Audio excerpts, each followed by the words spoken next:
అంటే మన పార్టీని విదేశాల్లో బలోపేతం చేయాలా, మరి ఎక్కడెక్కడైనా సరే ఏ దేశ అధ్యక్షులైనా మన అన్న సలహా తీసుకొని పనిచేయాలనే దానికి మనం కృషి చేస్తాం. కానీ ఏడ పార్టీయే బొంగు లేకుండా పోతే ఇప్పుడు అన్న లోపలికి పోతాడు, సజ్జల రామకృష్ణారెడ్డి అనేటువంటి వ్యక్తిని పార్టీని ఎత్తుకొని బంగాళాఖాతంలో ముంచుతాడు తప్ప పార్టీని ముందుకు తీసుకొని వచ్చి అన్నను మళ్ళా అదే కుర్చీలో కూర్చొనబెట్టాలనేటువంటి ఆలోచన కూడా లేదు. నమస్కారం ప్రజలరా, ఈరోజు మనం చాలా సీరియస్ అయినటువంటి అంశాన్ని మనం ఈరోజు విశ్లేషణ చేయబోతా ఉన్నాం ప్రజలరా. ఏంటంటే మన జగనన్న గతంలో 16 నెలల పాటు జైల్లో ఉన్న విషయం మీకు అందరికీ తెలుసు. 16 నెలల పాటు జైల్లో ఉన్న రోజుల్లో మరి ఎవరెవరు తోడున్నారో మీకు అందరికీ కూడా తెలుసు. నేనేం ప్రత్యేకంగా ఏం చెప్పాల్సినటువంటి అవసరం ఏం లేదు. ఈరోజు మళ్ళీ కూడా ఆ రోజులు దగ్గర పడ్డాయి. మనం అంటే లోపలికి పోయేదానికి రోజులు దగ్గర పడినాయి. ఎందుకంటే ఈ కల్తీ మద్యం కేసులో ఏ విధంగా తీగను లాగితే దొంగంతా కదులుతుందో మనం అందరం కూడా చూస్తూనే ఉన్నాం. మరి ఈ రోజుల్లో అన్నకు తోడుగా ఉండే వ్యక్తులు ఎవరు, పార్టీని ముందుకు నడిపే వ్యక్తి ఎవరు అనే దాని మీద మనం ఒక చిన్న వీడియోని విశ్లేషణ చేసి మన పార్టీకి సంబంధించినటువంటి వాళ్ళకు, అదేవిధంగా అన్నను ప్రధానమంత్రిని చేసుకోవాలనే వాళ్ళకందరికీ కూడా తెలియజేసుకునేటువంటి ప్రయత్నం చేద్దాం. ఇకపోతే గతంలో అన్న మరి 16 నెలల పాటు చెప్పుకోడు తిన్నాడు. మరి ఆ రోజుల్లో మరి షర్మిలమ్మ గారు తోడున్నారు, విజయమ్మ గారు తోడున్నారు. మరి అదేవిధంగా మరీ ముఖ్యంగా జైల్లో కావచ్చు, బయట కావచ్చు, విజయసాయిరెడ్డి కూడా అన్నకు తోడుగానే ఉన్నాడు. మరి అదేవిధంగా లోకల్గా పులివెందుల్లో మరి బాబాయ్ గారు కూడా, వివేకం గారు కూడా బాగా సపోర్ట్ చేస్తా మరి పార్టీ బలోపేతానికి బాగా కృషి చేసి మరి బిడ్డకు మంచి మెజారిటీ వచ్చేదానికి ఆయన కూడా ఆయన వంతు కష్టపడినాడు. ఒక పులివెందలే కాదు, ఇతరితర జిల్లాల్లో, ఇతరితర నియోజకవర్గాల్లో కూడా పార్టీ బలోపేతానికి ఆయన కూడా బాగా కృషి చేసినాడు. మరి ఆయన కృషి చేసిన ఆయనకే మరి ఏ విధంగా ఏట్లు పడినాయి. సరే, అదొక విషయం, అదొక ఘట్టం.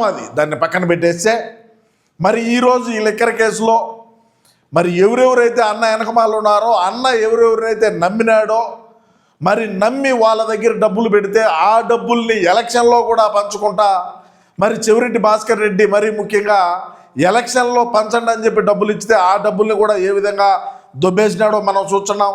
మరి అదేవిధంగా చూసుకుంటే ఈ ఎవరైతే మరి సన్నిహితంగా ఖచ్చితంగా మరి జగన్ ముఖ్యమంత్రి కావాలా అని చెప్పి అహర్నిశలు కష్టపడినాడు. అదేవిధంగా అవినీతి సొమ్ము ఏదైతే డబ్బుని సంపాదించినారో ఆ సొమ్ముని బయటపడకుండా దాచిపెట్టి పార్టీ బలోపేతానికి 151 గెలిచేదానికి మరి డబ్బులు పెట్టినటువంటి విజయసాయి అంటే దొబ్బేసిన డబ్బే, ఇల్లేమి రాళ్ళు కొట్టో కట్లు కొట్టో సంపాదించిన డబ్బులు కూడా కాదు ఇవి.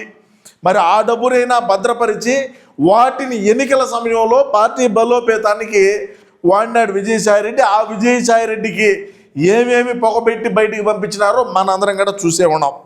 ఇకపోతే మరి జగనన్న దగ్గర ఉండేటువంటి కేఎన్ఆర్ గురించి మాట్లాడదాం. కేఎన్ఆర్ ఎప్పుడాంచో అన్న దగ్గరనే ఉన్నాడు. మరి అన్న దగ్గర ఉండి 100 కోట్ల రూపాయలకు పడగలు ఎత్తినారు. ఇప్పుడు సిట్టు బ్రహ్మాండమైనటువంటి విచారణ, బ్రహ్మాండంగా ఎక్కడెక్కడి నుంచి ఆ డబ్బులు ఎక్కడెక్కడి నుంచి వచ్చినాయి, ఎవరెవరి దగ్గర నుంచి వచ్చినాయి, ఈ నోట్ల కట్టలు ఏమి చేసినారు, ఏ దేశానికి తరలి ఇచ్చినారు, ఏంది కథ, ఏంది వ్యవహారం అని చెప్పి అన్నీ కూడా తీగ కదిలితే దొంకంతా కదులుతుంది. మరి అదేవిధంగా అట్టబోయి అన్నకు ఈడీ నోటీసులు వచ్చేదాకా వచ్చింది ఈ కార్యాచరణ అంతా కూడా. మరి ముందుగానే మనది నేర చరిత్ర, ముందుగానే మనది అవినీతి సామ్రాజ్యం, అవినీతిగా మనం వేల కోట్ల రూపాయలు, లక్షల కోట్ల రూపాయలు లూటీ చేసినటువంటి వ్యక్తులంగా మనం మరి ప్రపంచానికే ప్రసిద్ధి చెందినటువంటి వ్యక్తిగా మనోడు ఉన్నాడు. మరి ఈ రోజున మరి ఈడీ నోటీసులు ఇచ్చి తిహార్ జైలుకు పంపించే ఇక్కడ పార్టీని నడిపే వ్యక్తి ఎవరో మీ అభిప్రాయాన్ని తెలియజేయండి. అంటే నేను వైసీపీకి, మన పార్టీకి అంతర్జాతీయ రాష్ట్రంగా మనం రాష్ట్రంలోకి రావు, మనం అంతర్జాతీయంగా మనం చూసుకుంటా ఉందాం. అంటే మన పార్టీని విదేశాల్లో బలోపేతం చేయాలా, మరి ఎక్కడెక్కడైనా సరే ఏ దేశ అధ్యక్షులైనా మన అన్న సలహా తీసుకొని పనిచేయాలనే దానికి మనం కృషి చేస్తాం. కానీ ఏడ పార్టీయే బొంగు లేకుండా పోతే ఇప్పుడు అన్న లోపలికి పోతాడు, సజ్జల రామకృష్ణారెడ్డి అనేటువంటి వ్యక్తిని పార్టీని ఎత్తుకొని బంగాళాఖాతంలో ముంచుతాడు తప్ప పార్టీని ముందుకు తీసుకొని వచ్చి అన్నను మళ్ళా అదే కుర్చీలో కూర్చొనబెట్టాలనేటువంటి ఆలోచన కూడా లేదు. మరి అదేవిధంగా చూసుకుంటే సజ్జల గారి డైరెక్షన్లో ఉండేటువంటి వ్యక్తులందరూ కూడా ఏ విధంగా ఈరోజు కనుమరుగైపోయినారో మనందరం కూడా చూసినాం. మరి సజ్జలు ఒకటే ఎటువంటి కార్యకలాపాలు తెరలేపుతున్నాడు పార్టీ కేంద్ర కార్యాలయంలో అనేది కూడా ఒకసారి ఆలోచన చేసుకోవాలి మన పార్టీ వాళ్ళు. ఎందుకంటే ఈరోజు 151 నుంచి గేరాగా పడిపోవడానికి ప్రధానమైనటువంటి బఫూన్ ఎవరంటే ఒక మిలిటరీ సకల శాఖ మంత్రిగా అన్ని దాంట్లో ఏలు పెట్టి వాసన చూసి ఈరోజు మనకు ఈ 11 వచ్చినాయి. అదే విజయసాయి రెడ్డి ఉన్నప్పుడు పార్టీ కోసం ఏ విధంగా కష్టపడినాడు, అదే ఇప్పుడు ఈ సకల శాఖ మంత్రిగా పేరుండేటువంటి సజ్జల ఈరోజు పార్టీ బలోపేతానికి కానీ అన్న మరి ఈడీ పోలీసులు మరి ఈడీ దర్యాప్తులో మనోడు నిఖార్సైనటువంటి వ్యక్తి అని తెలుస్తుంది ఈడీలో. ఎందుకంటే మనం ఏం చేసిందేం ఆశామాష కాదు, అల్టిమేట్గా లబ్ధిదారులు ఎవరు మన దగ్గరికే వచ్చింది. అది మన దగ్గర నుంచి మళ్ళా ఇంట్లో వదిన గారి దగ్గరికి పోయిందా ఏందనే దాని మీద కూడా మనం మాట్లాడదాం. అల్టిమేట్గా అన్నకాడికి వస్తుంది, అన్నకేమో తిహారకు పంపించారు. మరి ఈడ పార్టీని బలోపేతం చేసి పార్టీని మళ్ళా మనం అందరం కూడా 175 గెలిచి అన్న ప్రధానమంత్రిని చేసేది ఇప్పుడు చేయగలుగుతామా? ఎవరితో అవుతుంది? ఈరోజు అదే చెల్లెలు లేదు, చెల్లెలు వేరే పార్టీకి పోయింది. మరి విజయమ్మ గారు హైదరాబాద్కు పోయి కూర్చొని ఉన్నారు. మరి విజయసాయి రెడ్డి అసలా కనపడలా. మరి తండ్రి అనబోతే సరే ఆయన పరలోకంలో ఎప్పుడో ఆయన ఏదో ఆయన టైం అలాగే అయిపోయింది. మరి దగ్గర పెట్టుకోవాల్సిన సనాయన్ను ఆయన కాడికి పంపించినాము. ఈరోజు మనకు దిక్కివుడు ఉండే 11 మంది ఆ రోడ్ల బడిగా పోయి తిరగండి పార్టీని బలోపేతం చేయండి అంటే మీరు మమ్మల్ని అసెంబ్లీకే పంపించలేదు. ఈరోజు మేము పార్టీ బలోపేతం కోసం మేము ఎట్ట పని చేయాలా, మేము గ్రౌండ్లోకి పోయి మాట్లాడితే ఏడ్చేది ఏందిరా, ముందు అసెంబ్లీకి పోయి మాట్లాడండి ప్రజా సమస్యల మీద అని చెప్పి వాళ్ళు ప్రజలు అంటారు. మీరేమో అసెంబ్లీకి బాగుద్దంటారు. మేము ఏమి చేయాలని చెప్పి ఉండే 11 మంది ఉండే 10 మంది ఆడుతున్నాం. మనోడితో మినహాయించి మనోడు ఆ ఇంట్లో నుంచి బయటికి రాడు, గర్గర్గ కహానీలు మాట్లాడతాడు, ఇంట్లో ప్రెస్ మీట్లు పెట్టి ఎట్లా పార్టీ ముందుకు పోవాలా అనేది తీవ్రమైనటువంటి సంక్షోభంలో నేను మిమ్మల్ని అడుగుతూ ఉండా. ఏది ఏమైనప్పటికీ పార్టీ కోసం మనం అహర్నిశలో కష్టపడదాం. అన్న తిహారుకు పోయినా మరి ఈ డబ్బులన్నీ అడిగిపోయినాయని అన్న విచారిస్తే వదిన దగ్గరికి పోయింది అంటారు. ఈలోపు వదిన వచ్చి పాదయాత్ర సగంలో మళ్ళా పోలీసు వాళ్ళు అరెస్ట్ చేసినా వదినైనా సరే మరి వదిన గారికి మరి ఆమె అల్టిమేట్గా ఈ డబ్బులంతా అడిగిపోయిందంటే చెప్పి ఏళ్ళు చూపించేది అట్నే అన్నకంత లేదు కదా. మరి వదిన గారిని అరెస్ట్ చేశా మరి ఇంకొకటి చేసినా పార్టీని మనం మన భుజాల మీద మన భుజస్కంధాల మీద వేసుకొని మనం ముందుకు నడిపిద్దాం. అన్నను ఖచ్చితంగా ప్రధానమంత్రిని చేద్దాం. ఎందుకంటే ఆశపడినాడు, తండ్రి లేని బిడ్డ బాబాయ్ లేని బిడ్డ అయిపోయా. మరి చెల్లి తల్లి గెంటేశారు, వదిలేశారు. మరి మనోడేమి అంటే మనోడి ఆలోచన విధానం మీకు అందరికీ తెలుసు కదా. నేనేం కొత్తగా ఏమి చెప్పాల్సిన పని లేదు. అధికారం వచ్చేదాకా ఒక రకంగా ఉంటాడు, అధికారం వచ్చిన తర్వాత ఒక రకంగా ఉంటాడు. అది ఇంట్లో వాళ్ళ పట్లైనా సరే బయట వాళ్ళ పట్లైనా సరే.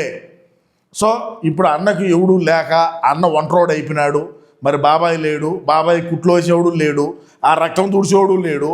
మన వెనకమాల ఉండేటువంటి పోరబోగులు ఎవడు కూడా పార్టీ బలోపేతానికి పనికొచ్చే వాళ్ళు కాదని కూడా నేను ఈ సందర్భంగా తెలియజేసుకుంటూ, ఖచ్చితంగా మనం ఏది ఏమైనప్పటికీ ఇది అల్టిమేట్గా నేనైతే వాస్తవం చెప్తున్నా. మరి మన పార్టీలో అంతర్గతంగా మాట్లాడుకునేటువంటి వ్యక్తులు ఏదైతే మనకు చెప్పినారో దాన్నే నేను మీకు చెప్తా ఉండా. ఈ డబ్బులన్నీ కూడా ఈ డబ్బులు కావచ్చు, అవినీతి అక్రమాలు, అదేవిధంగా రౌడీయిజం గోండాయిజం చేసి మనం భయభ్రాంతులకు గురి చేసి సంపాదించిన డబ్బులన్నీ అవన్నీ కూడా మనం ఒకసారి తిరిగి చూసి అన్నదిక్కే చూస్తున్నాం. కానీ ఇంట్లో వదినమ్మ దగ్గరికి చేరినాయి. మరి పార్టీ బలోపేతం కోసం అన్న తిహార్ జైల్లో ఉంటే మరి ఆమె బయటకు వచ్చి పార్టీని బలోపేతం చేయాలని ఆమె పాదయాత్ర చేసినా కూడా మధ్యలో ఆమెను కూడా విచారించేటువంటి రోజులు వచ్చాయి. ఆమెను కూడా విచారించి మరి అన్న దగ్గరికి పంపించేటువంటి రోజులు కూడా రావచ్చని మన పార్టీలో ఉండేటువంటి పెద్దలు మరి నాకు చెప్పినటువంటి విషయం. సరే ఏది ఏమైనప్పటికీ మనక తప్పదు. మనం ఎందుకంటే ఒక నిర్ణయానికి ఒక సంకల్పం తీసుకొని మనం దాన్ని కట్టుబడి ముందుకు పోయేటువంటి తరుణంలో ఖచ్చితంగా అన్న పోయినా లేదంటే ఇంకొకరు పోయినా అందరూ లోపల ఉన్న పార్టీని మనం నడిపించి అక్కడి నుంచి అన్న సంతకం తీసుకొనైనా సరే అన్న ప్రధానమంత్రి అని అనిపించుకునే విధంగా మనం పనిచేద్దాం. నా ఈ పోరాటంలో మీరందరూ కూడా నాకు తోడుగా ఉంటారని నేను ఆశిస్తూ నమస్కారం.